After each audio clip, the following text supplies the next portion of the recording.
to get to the point, we have. Sorry, I'm starting the show Okay. now. Okay. Welcome back to the Pellet Nero Taylor and Martin Seif show, Capitals Uncovered. And we've got a dear friend, brilliant journalist with us, Dirk Pohlmann, made many documentaries over the years, one of Germany's top investigative journalists.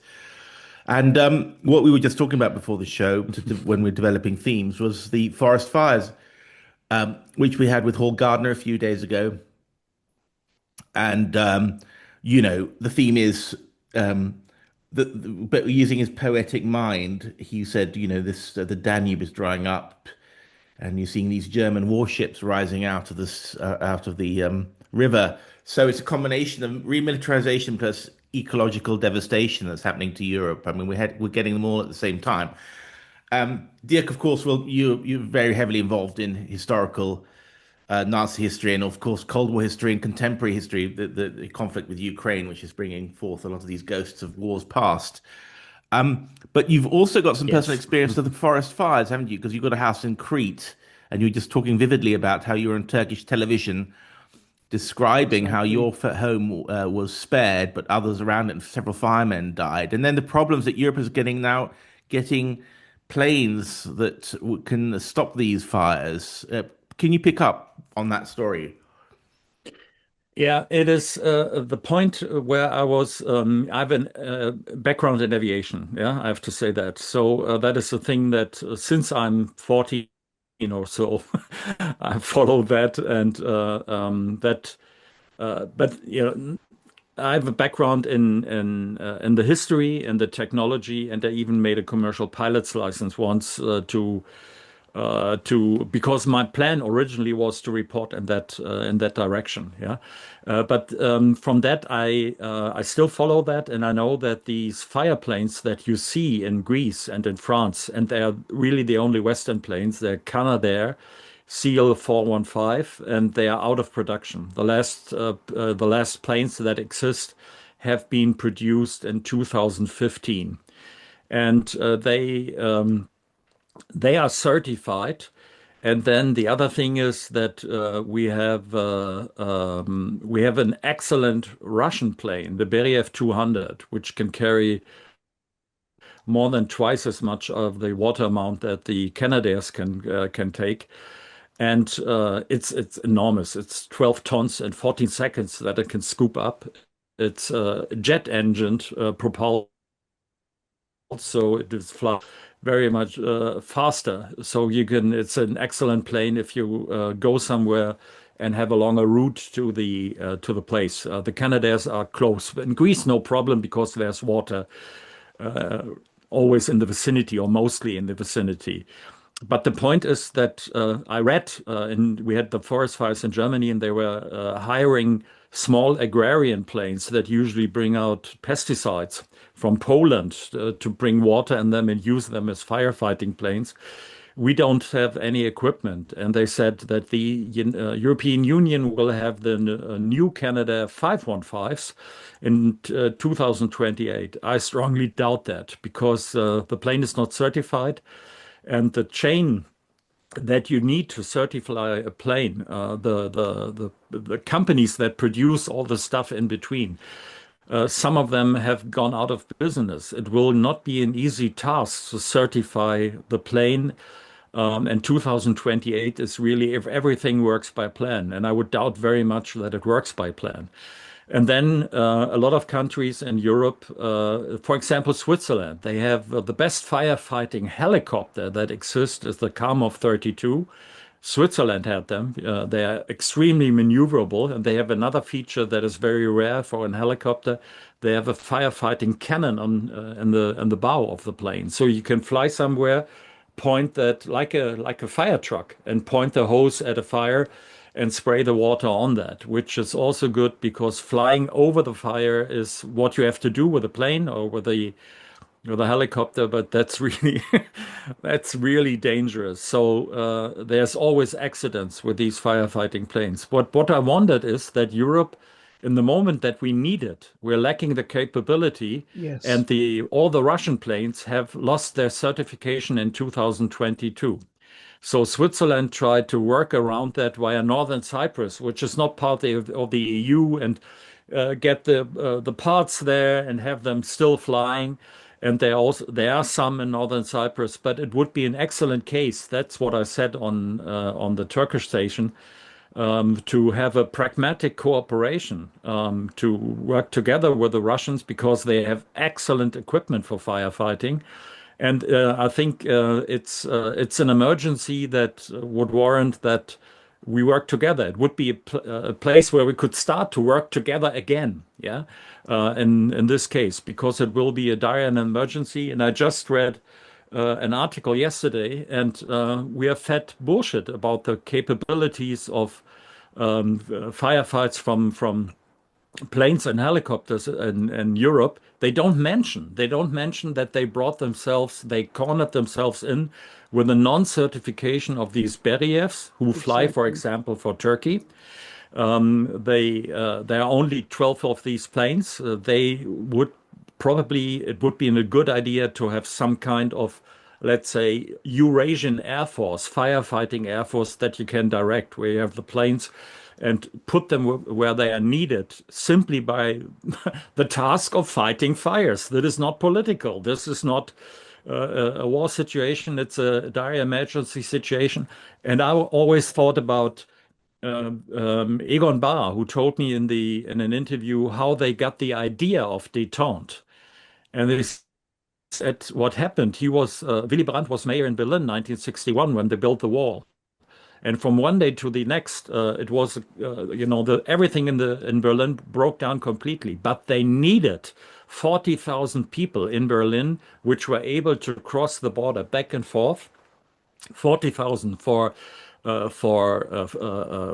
power stations, for hospitals, for keeping the railroad tracks in service, and so on. So you just couldn't make a cut through the city. And these 40,000 people had to be managed. And he said there were people they took were very pragmatic from both sides, and they were negotiating with each other how to do that. And he said what happened was that these people worked together really well. They were below the surface of any political thing, and they noticed that as trust building, they started to work on this, but then they could be used to work Yes. on other things together. So this very pragmatic way of doing by people who will have this pragmatic sense of working together was building trust on both sides that you could cooperate. And that was the sense of a rapprochement was that by getting closer together, you alter the situation into where you can talk, negotiate, and go forward. So that was my idea with these firefighting, that it's a common task, and it's an aviation thing, and it's a very dangerous way of flying. It's an organizational thing. So it would be a good start for Europe and for Russia to Mhm. get back on track together. So that was, but of course, if you they don't even give the population the real urgency of this issue because we'll have the same. We had it this year. We had it in France. We had it in Germany. We have it in Belgium.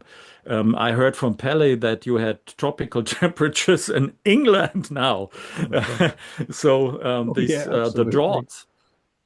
the droughts are, this is something that will happen next year again, and after Mm, that again, and we have to deal with it. mm. Right now, we are lacking the technical capability, and they even cut down on the fire personnel in the United in the European Union before last year. So all of that is like everything in the EU, you could say, heading in the wrong direction. But it would be a chance Absolutely. to fix. Exactly. Yeah. I was just going to say, well, Mark, if it's rained for the first time in 50 days in London yesterday, but all the green parks, I mean, London is a city of parks, is like desert, completely brown. And you see film it from a distance, and you'll see familiar landmarks like the Greenwich, na old naval school, and you think, my God, it looks like Algeria or something, And they're predicting another hot summer. It's 35 degrees, and there's almost no air conditioning in the UK. And it's so I was there, as you know, from a month in July, and I thought I couldn't operate. I thought, Well, I'll have to go to the UK from time to time because of personal reasons, but I'm going to try and avoid as much as possible the periods from, let's say, May to October, Oh, absolutely. because I was sitting with a fan and then just operate. But Sweden has been relatively spared. You were sending me emails about 6 degrees in northern Sweden, and where I am in Skara, it's been a lovely summer, about 19 or 20 degrees. So that's totally different equation. Marty, sorry, yeah.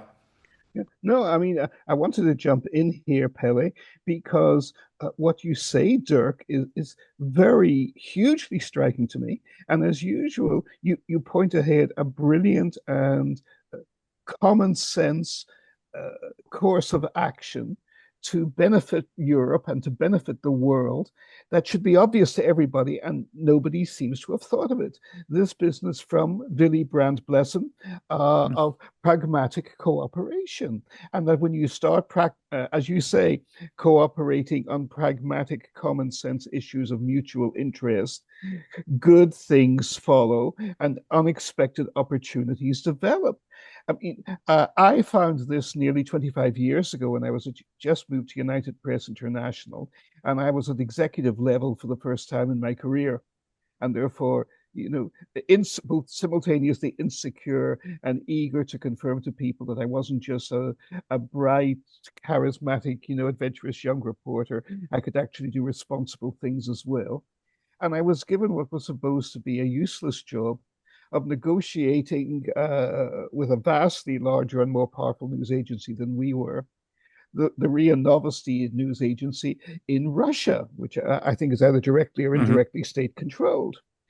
And I negotiated a content sharing deal with them, which lasted a decade, which was hugely successful for us and for them, and which we both got what we wanted. And it led to many other things. I was given the job not because of any experience in negotiation, business in administration or negotiation at all, or business diplomacy, but because I was the only person who'd ever covered Russia. And they very casually just threw it my way because they had no one else to give it to. But what I discovered was a lot of things. First of all, the deal was a huge success for UPI, but RIA Novosti was pleased with it too. We had vastly more content from them than they got from us. They were a far larger and much infinitely better financed news agency. They had government support behind us. We were in the free market, but they made us look good, and they didn't force feed us anything. We weren't forced to swallow anything we didn't want to swallow. We had full freedom of editorial choice on what we used and did not use from them, and we endlessly exercised that. And they only had a fraction of usable stuff by contrast from us, but they were happy to have it. But the most important thing for them was, again, like today, there was a vast of anti-Russian prejudice. And they wanted to get some soft power. They wanted to get some credibility in the Western journalism and the Western media. So simply having the relationship with UPI and having some of their stories, which were always clearly identified as being sourced from RIA Novosti, and we insisted on that, and they never had the slightest problem with it. They were fine with that. Secondly, there is all this talk one always hears that Russians lie, Russians cheat, Russians are duplicitous. Exactly, Dirk.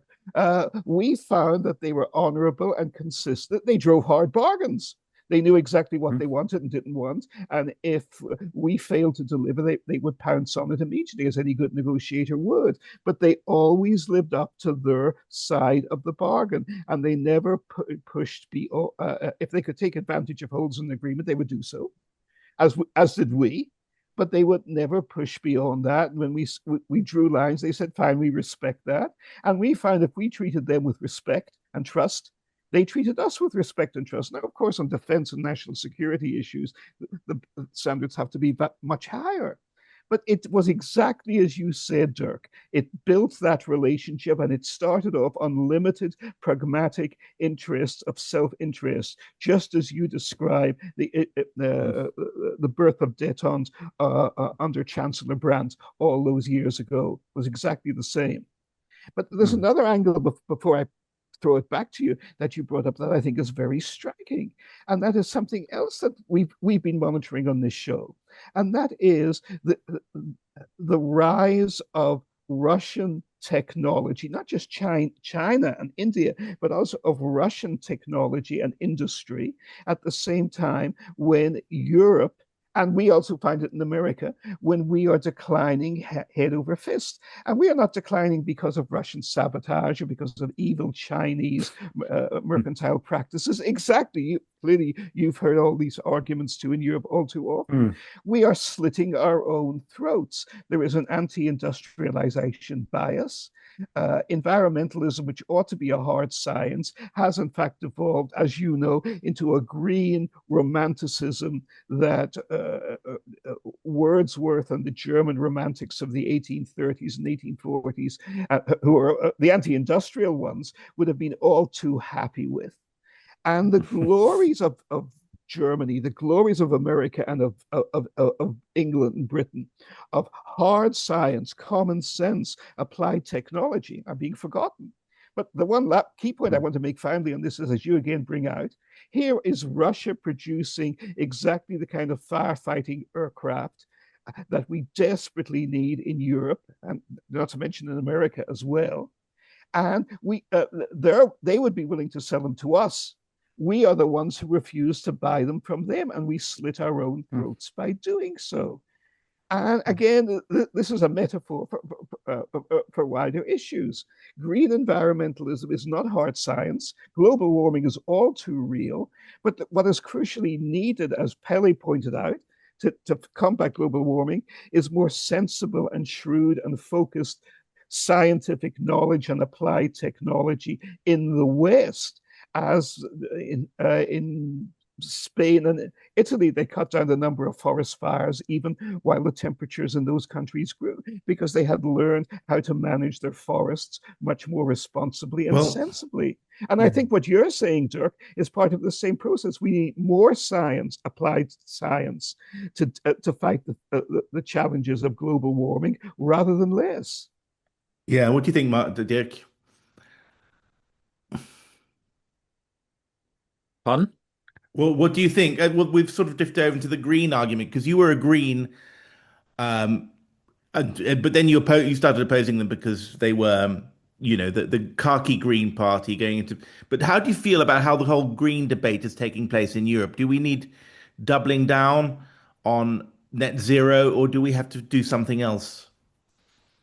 I mean, I think it's the whole focus of CO2 and nothing else is bullshit. Yeah. If you Exactly, look into the exactly. question and into questions of what we just discussed, there are so many other areas. For example, in Germany, the trees, the forests are managed for 300 years now. And there's a big difference that I see, for example, here in Sweden. You have enough forest. That's not a Yeah. problem. And the way it's treated in Germany. My point would be that what we need is more of an engineering approach. And engineering means putting science into Exactly. reality with intelligent things and having, again, this pragmatic attitude. And what I see in the green movement, which came originally, it was a joint venture between people who wanted a democratization of society and conservative people who were trying to conserve nature. That was the thing. When I was on demonstrations, there were people next to me that came from the Schutzgemeinschaft Deutscher Wald. These were the people with Bavarian hats and all the things there. So people who were hunters, for example, and they were just noticing that things went wrong. But the I would say the country that is managing this, all of this best, you could say, is China. If you look at Yes. what uh, I follow that thoroughly, and it is, for example, like 10 years ago, I heard from our AFD people that China is building, it's all a fraud. China's producing the most CO2 in the world. There they came the CO2 argument from them. And they said they're building coal-fired power plants. And they did. But when you looked into it, you saw that they were producing power plants that were producing the least amount Yes, of exactly. fumes possible. And meanwhile, the China is on the track of having most of the energy from renewable energies. But they also that they managed that very, very pragmatical. And for example, that the oil prices didn't go through the roof is because China is not a big thing in the oil consumption anymore. That's because they were able to keep the oil price down because they still need oil and so on, and they also have coal. But the technology, their jump ahead in technology, and that is it is a function of the amount of engineers that they produce. So Mm. what I see is that Europe, I would say if you have all these gender studies at university, it's not the most useful thing that you can do with young, intelligent brains. Yeah, Mm. Mm. and Exactly. the whole direction of the development is we should always be able to talk to each other and listen to each other. That's what happened in the late 70s in the German Green movement when you had people Mm. coming together from the conservative spectrum with from the extreme left. The party was that was an argument against the party, by the way. Mm. Yeah, they were saying, "Oh, this is kind of a new Nazi thing Yeah. Oh, because it's a movement. It's not Mm. really a party. It is young people. So many young people doing this, but they lost their spirit on the way. And the point would be now, I think we have to listen to the arguments of the people who say that the whole climate thing is a I consider it meanwhile it is a big club where you can keep the herd together. It's a power yes, structure. It exactly. Mm. is not about the issue that we should be talking and is necessary as we see from the temperatures, but it should be managed differently. And that is again, it's an issue that is a human issue. It's not an issue that stops at Mm. any place. It would be a good method to work together, to go, to work Mm. together if Mm. it would not be taken into. I can't tell you one last anecdote of that. I did one of the last documentaries I did for German public TV was on the question of Mars, the flights to Mars, the search for life on Mars. And I talked to climate scientists in the Max Planck Institute in Göttingen for planetary research. And there was a guy who was a big shot scientifically. All the guys at Max Planck are big shots. Yeah, he Yes. was from the United States and he was working on the climate in Mars. And I said, "Why did you switch from climate on Earth to climate on Mars?" Because I thought maybe you could have the career in science is always dependent on how much money you get for the research. And Mars is really a very esoteric field of climate research. And he said, yes, but there's no political interference. I just do science. Mm. And I'm so tired of being a climate scientist Mm. working on earthly matters because this is a field of politics. It's not a field of Mm. science anymore. And it is to a person who is really interested to come up with new ideas and find things. It's nothing. It's a field for people who are politically, well aerodynamically formed. Mm. It's nothing where you enjoy to be a scientist, which also in a way science is about creativity and getting unusual ideas and Mm. going Exactly. ahead with that. Yeah. Well, So I mean, okay. both the green movement and the gender movement, as you said, have become power structures. Are going to be hard to dismantle because people can make careers through them, and they are like ruling systems that rule the both the policy sphere in Whitehall and whatever the German equivalent is.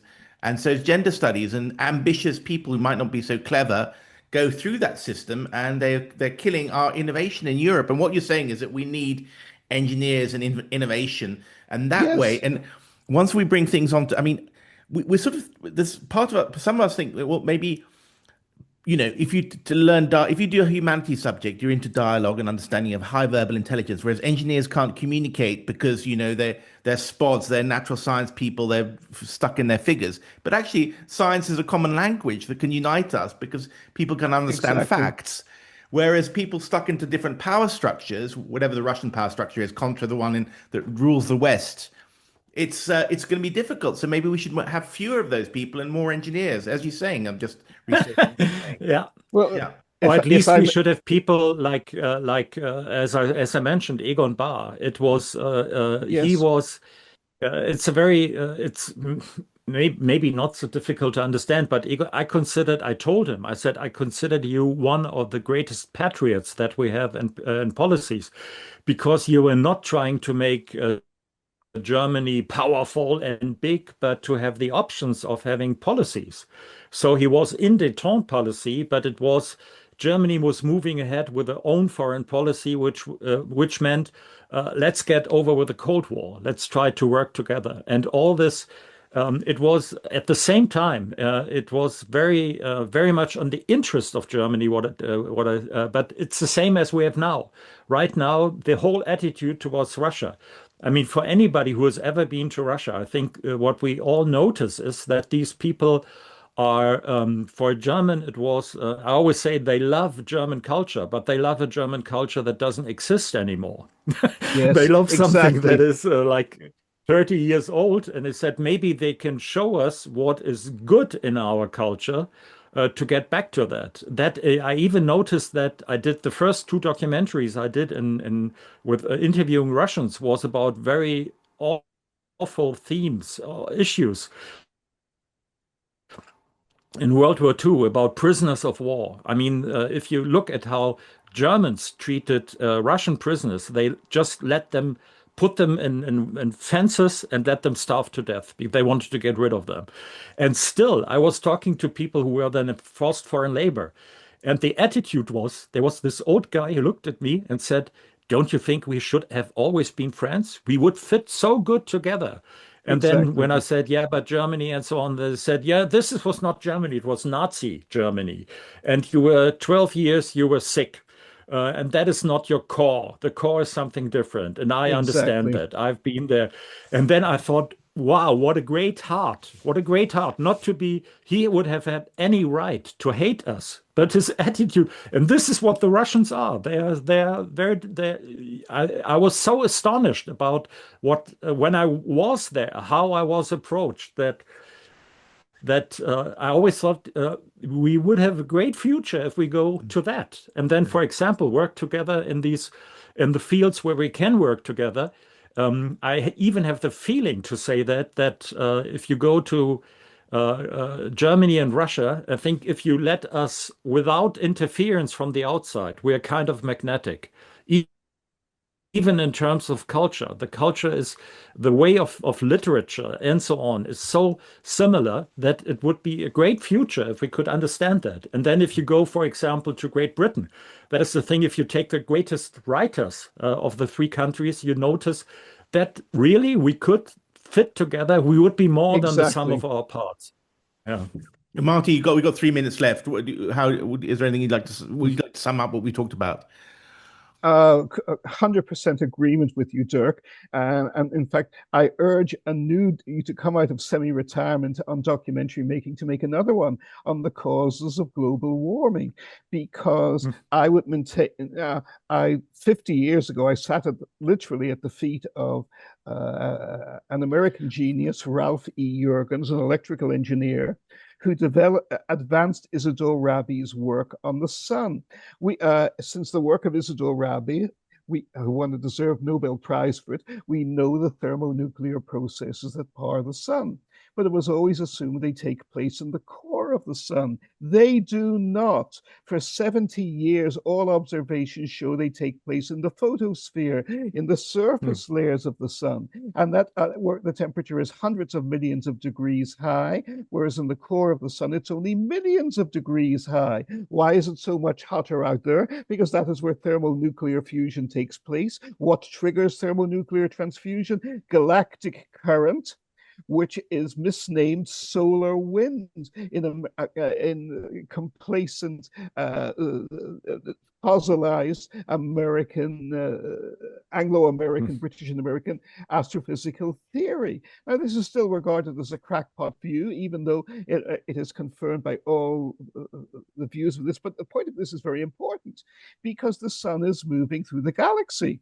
And the sun, we assume a thermonuclear fusion reactor is automatically stable. There's absolutely no evidence for this either in our own work on fusion, where reactors of any kind have to be always carefully managed, otherwise they go out of control or fail to take off.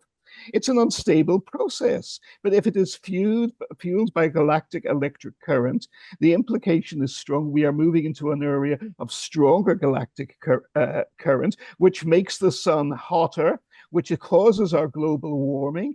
Therefore, the way to fight global warming or for the human race to adapt to it is not to deindustrialize at all, because as you said, the carbon emissions greenhouse theory is absolutely absurd. It flies in the face of everything we know about physics, including the second law of thermodynamics. It was a fairy tale concocted by Carl Sagan and his friends, and it was as useless as all his other fairy tales of pseudoscience were, but people want to believe it. And as you point out, what we see today is not just a power structure, which, as Pelly said, is so real. We see a mass belief system, a fanatical mass belief system, an anti-industrial mass belief system in the evils of industrialization. And China is immune to it. Russia appears to be immune to it. India is certainly immune to it. I think Japan is largely, though not totally, immune to it.